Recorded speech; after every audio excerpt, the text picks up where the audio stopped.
In this example, we explore the resampling techniques covered in this lecture. The dataset used is AutoCSV, and the R script used is application resampling auto.r. The first thing that we want to do is change the working directory to wherever we save the dataset. Next, we read the dataset in. We start with the validation set approach. We explore the use of the validation set approach in order to estimate the validation error rate that results from fitting a linear regression model on the auto dataset. Before we begin, we use the setSeed function in order to set a seed for the random number generator so that we will obtain the same results as those shown here. It is generally a good idea to set a random number seed when performing an analysis such as cross-validation that contains an element of randomness, so that the results obtained can be reproduced precisely at a later time. We begin by using the sample function to split the set of observations into two halves by selecting a random subset of 196 observations out of the original 392 observations. We refer to those observations as the training set. We then obtain the validation set. We proceed to estimate the model using the LM function. Next, we use the predict function in order to predict the values on the validation set by using the estimates from the training set. Next, we use the library forecast in order to obtain the accuracy of this model.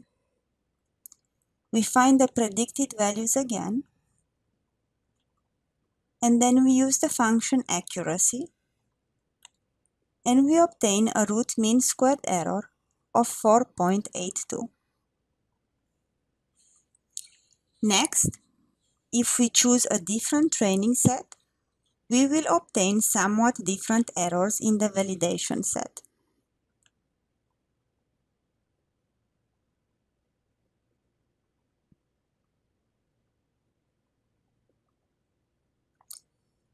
Notice over here now that the root mean squared error is 5.07. This shows that the root mean squared error depends on how we split the sample. Which brings us to cross-validation. We will first do leave one out cross-validation. The leave one out cross-validation estimate can be automatically computed by using the GLM function and the CVGLM function. The GLM function can fit a linear regression just like the LM function. For example, here we estimate the model using the GLM function, and here we estimate the model using the LM function. Notice that we obtain identical linear regression models. In this example, we will perform linear regression using the GLM function rather than the LM function, because the GLM function can be used together with the CVGLM function. The CVGLM function is part of the boot library.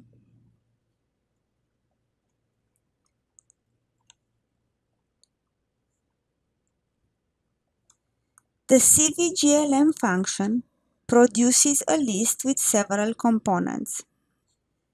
The two numbers in the delta vector are the average of the mean squared errors across all of the models. The first one is the cross-validation error, and the second one is an adjusted measure for the cross-validation error, which is the same thing as saying it's a bias-corrected cross-validation error. Notice that our cross-validation error is 24.23. Next, we proceed to do k-fold cross-validation. The CVGLM function can also be used to implement k-fold cross-validation. Below we use a value of k of 10, which is a common choice for k, on the auto dataset. We once again set a random seed.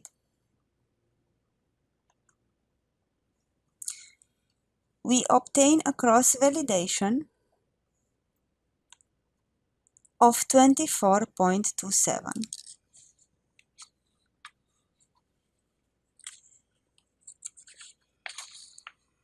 Finally, we illustrate the bootstrap method on an example involving estimating the accuracy of the linear regression model on the auto dataset. The bootstrap approach can be used to assess the variability of the coefficients estimates and predictions from a statistical method. Here we use the bootstrap approach in order to assess the variability of the estimates beta 0 and beta 1, that is the intercept and the slope from the linear regression model that uses horsepower to predict miles per gallon in the auto dataset. We will compare the estimates obtained from the bootstrap to those obtained from using least squares. We first create a function bootfn which takes in the auto dataset as well as a set of indices for the observations and returns the intercept and the slope estimates for the linear regression model. We then apply this function to the full set of 392 observations in order to obtain the estimates beta 0 and beta 1 on the estimating dataset using the usual linear regression coefficient estimates.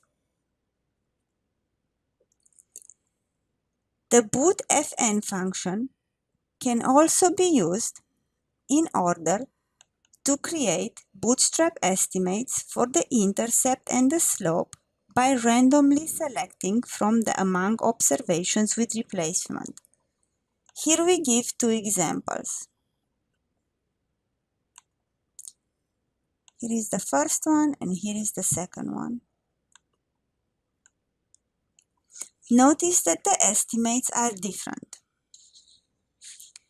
Notice, next, we use boot function to compute the standard errors for 1000 bootstrap estimates for the intercept and the slope terms. We obtain here a summary of all of these 1000 bootstrap samples. Notice that we obtain a standard error of 0.84 for the intercept beta 0 and a standard error of 0.007 for the standard error of beta 1. Next, we compare these standard errors with the ones obtained from a least squares estimates. Notice that the squares error standard errors in this case are 0.71 and 0.006, which are different when we compare them to the standard error from the bootstrap methods. Does this indicate a problem with the bootstrap? In fact, it suggests the opposite. Recall that the standard formulas from the least squares method rely on certain assumptions. Both of those standard errors depend on the unknown variance of the error term sigma squared. We estimate sigma squared by using the sum of squared errors. The formula of the standard errors do not rely on the linear model being correct, but the estimate for sigma squared does. The bootstrap approach does not rely on any assumptions, so it is likely giving a more accurate estimate of the standard errors for beta 0 and beta 1 than the summary function, which is using least squares.